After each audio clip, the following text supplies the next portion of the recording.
Olá, Kurofãs, tudo bem com vocês? Eu sou a Paty e voltei finalmente com o retorno do mangá de Black Butler. Hoje nós vamos analisar o capítulo 214, que é o novo capítulo, finalmente, depois do hiato da Yana Toboso. Mas antes de começar, eu vou avisar que tem spoiler pra quem não lê, vou pedir o like e o compartilhamento, além de pedir pra vocês nos seguirem pra não perder o nosso conteúdo. Agradecendo ao perfil ela, do Twitter, que fez a tradução em português BR. O link dela vai estar aí na descrição se você quiser ler também em português, porque o capítulo ele já está disponível em inglês lá no Manga App, não fazendo propaganda, né, mas já dizendo pra vocês, se vocês quiserem ler simultaneamente com a saída lá no Japão, que tá aí todo dia 17 e dia 18 de cada mês, vocês podem acessar pelo Manga App, que lá tem Kuroshitsuji pra vocês, beleza? Lembrando também que Kuroshitsuji, a nova temporada do Arco da Bruxa Esmeralda, está sendo transmitida pela Crunchyroll e nós estamos fazendo análise toda semana dos capítulos que saem, beleza, gente? Então dá uma olhadinha aqui no nosso canal se você quer saber um pouco mais e apoiar o nosso conteúdo. E agora, sem mais delongas,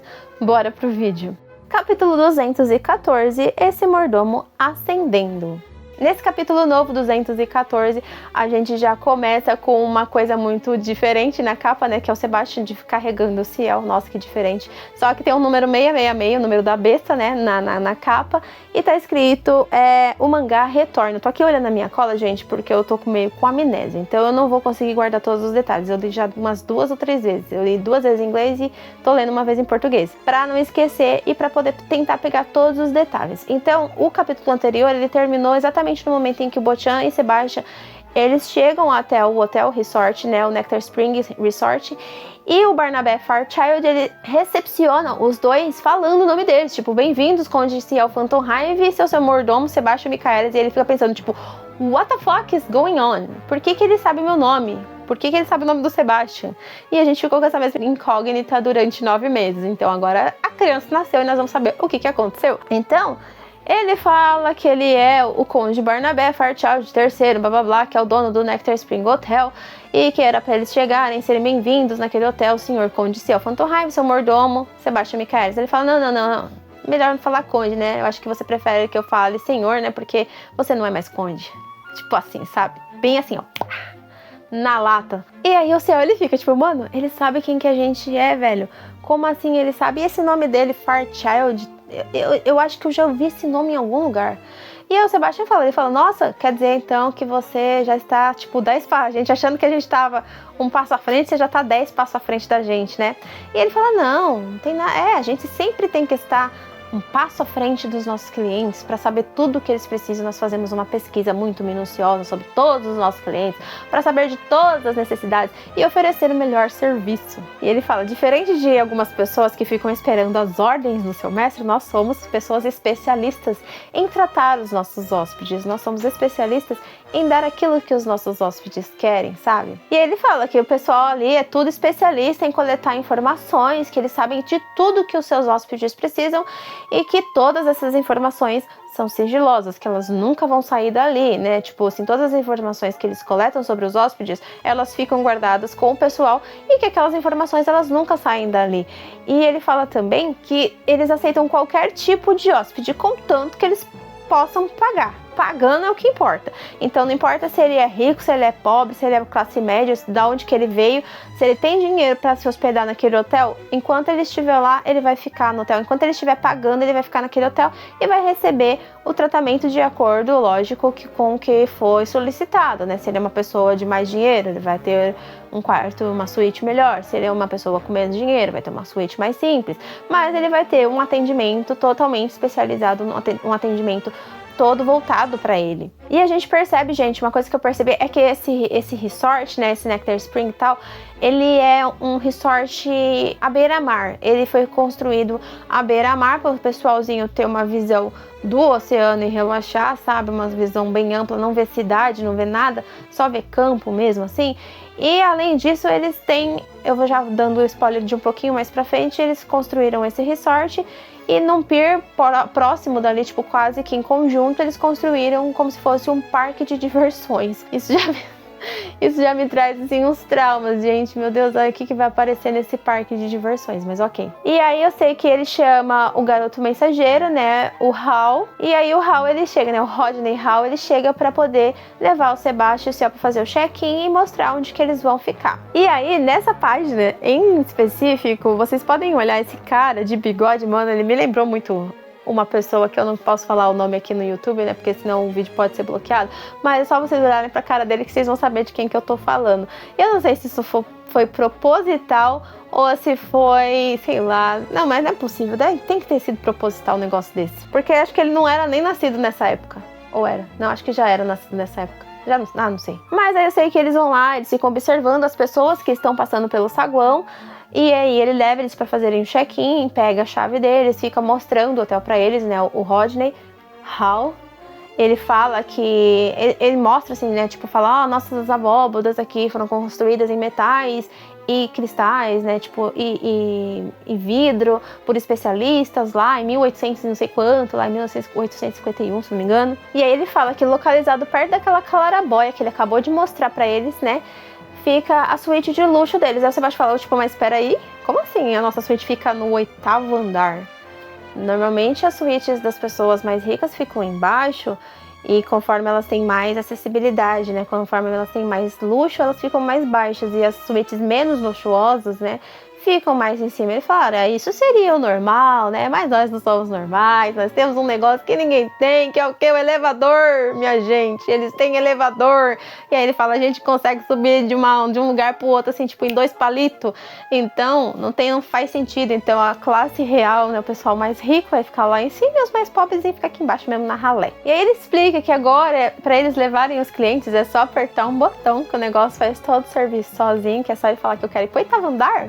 Aí ele aperta o botão e aí o negócio sobe até o 8º andar sozinho. Só que aí nisso, o passageiro, ele fica olhando pro Ciel. Ele tipo assim, percebe alguma coisa no sapato dele, percebe alguma coisa na bengala dele. Eu não sei, esse cara ele é muito estranho. Ele tem um olhar de peixe morto, ele parece um demônio. Mas ele tem um olhar de peixe, ele parece uma cópia do Sebastian, mas uma cópia meio... copia, mas não faz igual, sabe? E aí ele fica assim, tipo, prestando atenção. Aí eles chegam até o 8º andar, apresenta a suíte do Ciel pra ele, aí fala, olha, aqui é a sua suíte com uma vista maravilhosa pro mar, você pode descansar, você pode ficar sem preocupações, não sei o que lá. O Sebastian fala, nossa, é verdade, é uma vista muito maravilhosa mesmo, assim, tipo, excelente, mas e aí na hora de encher a banheira, né, pra dar banho nos hóspedes, né, como é que faz? Vai ser um trabalheiro danado você ficar subindo com água quente. Ele, quem falou que eu vou subir com água quente, meu filho? Você tá achando que a gente tá onde? Aqui é tudo canalizado, é só você abrir a torneira que já sai água quente da torneira direto pra banheira e depois é só você puxar o botão ali, ó, que a água escorre e vai embora. Não tem mais essa de ficar enchendo baldinho não, pra poder encher a banheira. E eu fiquei pensando, mano, que... Tipo assim, eu não sei nem se foi nessa época que foram inventadas essa parte de encanamento, essa parte de elevador, não pesquisei, gente, desculpe. Mas ele já tá pegando tudo assim, tipo, bem avançado. E aí ficou me passando pela cabeça se não tinha o dedo de uma certa moça nesse resort, sabe? Porque ela é uma gênia. Ela fica fazendo umas coisas muito loucas, umas engenhocas muito loucas, tipo umas pernas pra ela andar sozinha. Então, eu fiquei pensando se ela não estaria envolvida nesse negócio também, mesmo que indiretamente. Fica aí a dica. E aí ele fala também, se você precisar de qualquer coisa, tem um telefone aqui que você pode chamar e rapidinho nós chega aqui e te entrega as coisas. Lógico que ele não falou desse jeito, né, gente?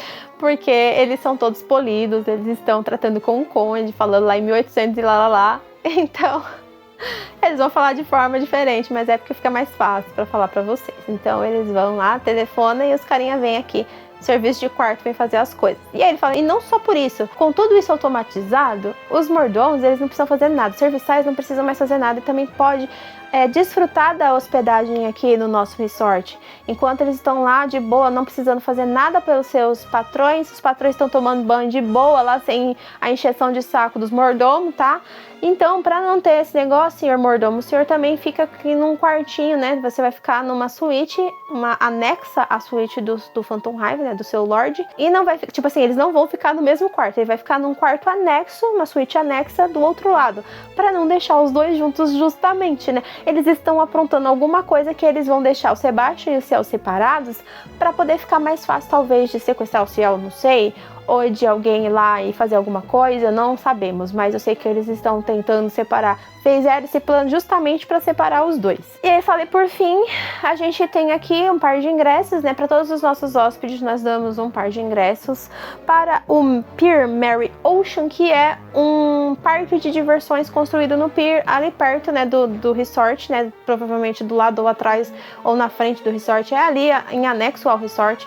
E ele fala que para todo mundo ele dá esse ingresso para eles desfrutarem de uma noite de aventuras lá neste parque de diversões, que eles podem ficar lá e se divertir. E aproveitando, assim, porque ele fala assim, ali é nossa melhor atração, os ingressos eles se esgotam super rápido. Então eu acho que alguma coisa vai acontecer nesse parque de diversões. Parque de diversões me lembra circo, e circo me lembra...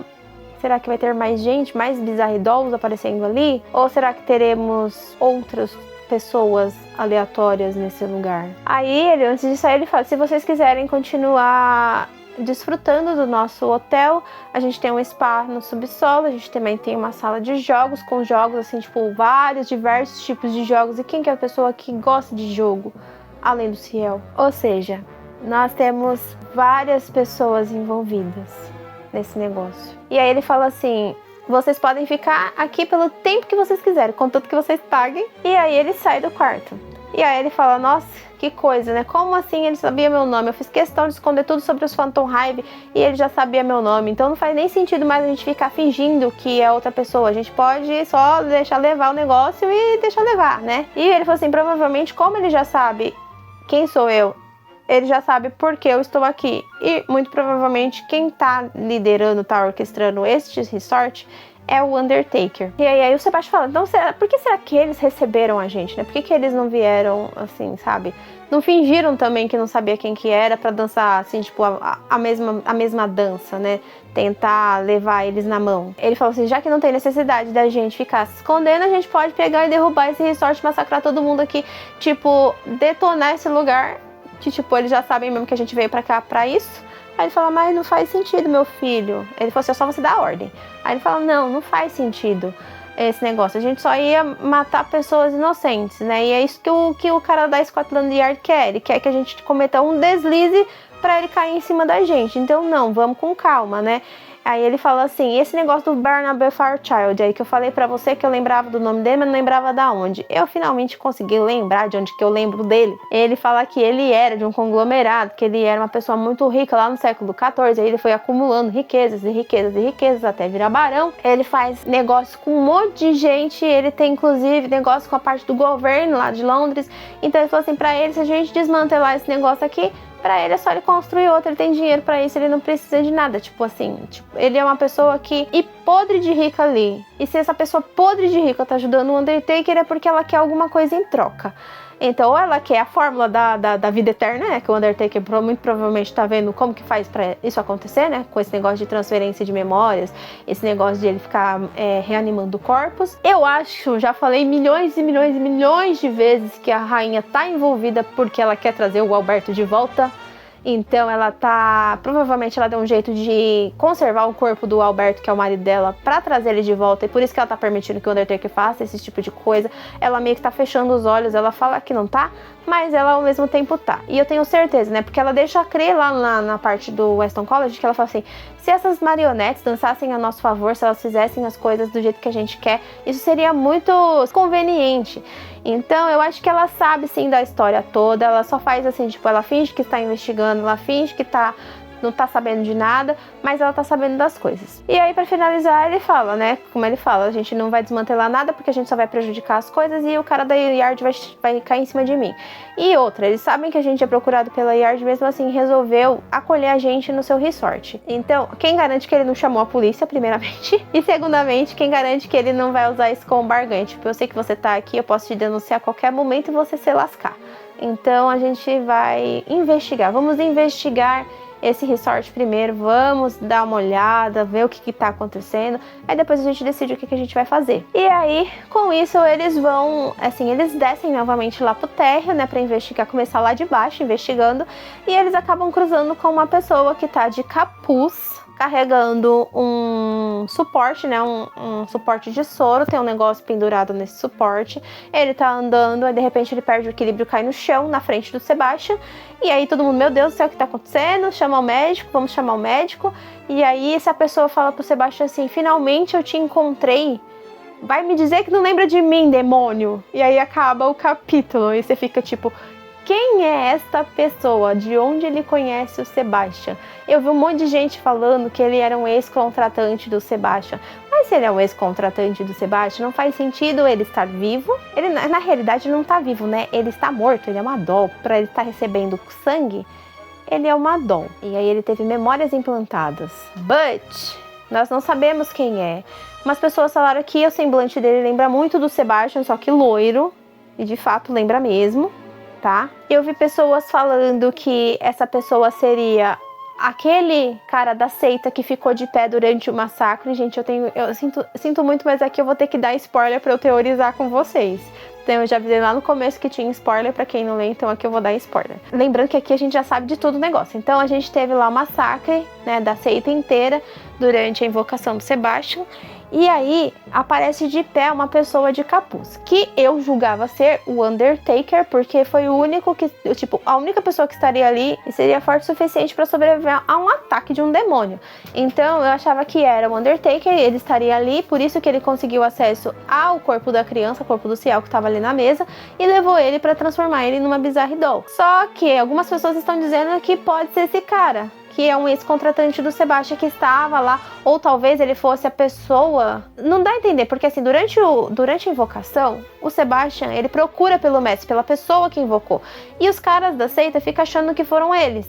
Eles ficam, me escolhe, me escolhe, me escolhe, me escolhe. E ele vai matando um por um até achar o Ciel, até achar o Botchan, no caso. E aí, essa pessoa não faria sentido ela ser essa pessoa porque ela não se manifestou. Se ele fosse uma pessoa relacionada com o Sebastian, ele teria ido atrás dele logo na invocação. Então eu ainda continuo achando que essa pessoa é o Undertaker que estava infiltrado ali e que foi ele que roubou o corpo do Ciel. Quando eu olhei pra cara dele, me lembrou de um empregado dos Phantom Hives. Eu vou pôr a foto aí pra vocês. Que é esse empregado que o Botchan, ele tropeça depois que ele vê o Sebastian morto, né? O Sebastian cachorro morto. E o pai e a mãe dele morto. Ele começa a correr e acaba tropeçando nesse cadáver. E esse cadáver, ele me lembrou muito esse homem. É lógico que com um desenho diferente, né? Porque lá antes ele era humano, agora ele é uma Bizarre Doll. E os traços, eles vão evoluindo, né? Conforme o tempo vai passando. Mas, assim, eu achei ele muito mais parecido com esse servo dos Phantom Hives que tava ali. Assim como tem uma outra criada que eu vou colocar aí pra vocês verem, gente. Ela me lembra muito a Jane. Eu não sei porquê. Eu olho pra ela, eu vejo a Jane. Eu não sei se foi proposital da Yana ou se ela sem querer fez uma empregada muito parecida com ela. E esses dois personagens, assim, né, durante esse massacre, eles morreram. A Jane é muito forte. Ela enfrenta a Meirin e tudo mais e tal. E a gente sempre ficou pensando, né, o jeito dela mercenário de ser, ela pode ser uma Bizarre Doll mais evoluída, assim como a Layla também é uma Bizarre Doll evoluída. E eu acho que esse cara também seja uma Bizarre Doll evoluída. E aí na hora que ele falou assim, você não vai me dizer que você não lembra de mim, demônio, é o que eu falo pra você, gente. Se for realmente esse homem, ele for realmente um dos empregados do Ciel, né, um dos empregados lá da família Phantom Hive que morreu durante o massacre que teve lá na família, que o pai dele e a mãe dele morreu, vai ficar certa a minha teoria de quem fez isso, que o que fez isso foi um demônio, né? O demônio contratado. A gente não sabe se o Sebastian era o demônio contratado do pai dele antes, e que depois, quando o contrato acabou, ele acabou fazendo esse massacre, ou ele pediu para ele fazer esse massacre, já que ele ia morrer, ele tinha que morrer de um jeito que parecesse que outra pessoa tivesse entrado lá e massacrado todo mundo e tacado fogo na casa. Porque ele falou assim, vai ser muito estranho se eu aparecer lá sem alma e, tipo, morri, sabe? Então, ele queria que fizesse parecer que ele tinha sido atacado por alguém de fora para poder encobrir essa parte do contrato. E com isso, o novo contratante seria o Ciel, que seria o novo dono, por isso que o Ciel desceu sozinho. Só que assim, provavelmente antes do Ciel descer, eu acho que o Tanaka talvez iria chamar só o Ciel para o Ciel descer e fazer todo o ritual para reinvocar o Sebastian, só que aconteceu merda. E aí aconteceu que os dois foram levados juntos. E eu não sei, gente, é uma mistureba muito louca que eu não sei o que eu consigo pensar. Mas eu quero que vocês teorizem comigo nos comentários aí embaixo, tá bom? No mais é isso, espero que tenham gostado do vídeo. Se gostou, deixa um comentário, como eu já falei. Não se esquece de deixar seu like, de se inscrever, de ativar o sininho de notificações e compartilhar esse vídeo com seus amigos. Lembrá-los que já voltou o Black Butler, tá? E também segue a gente na aba de comunidade nas redes sociais e também no nosso canal de lives, que um dia a gente volta, beleza? Eu vejo vocês no próximo vídeo. Beijos e tchau, tchau!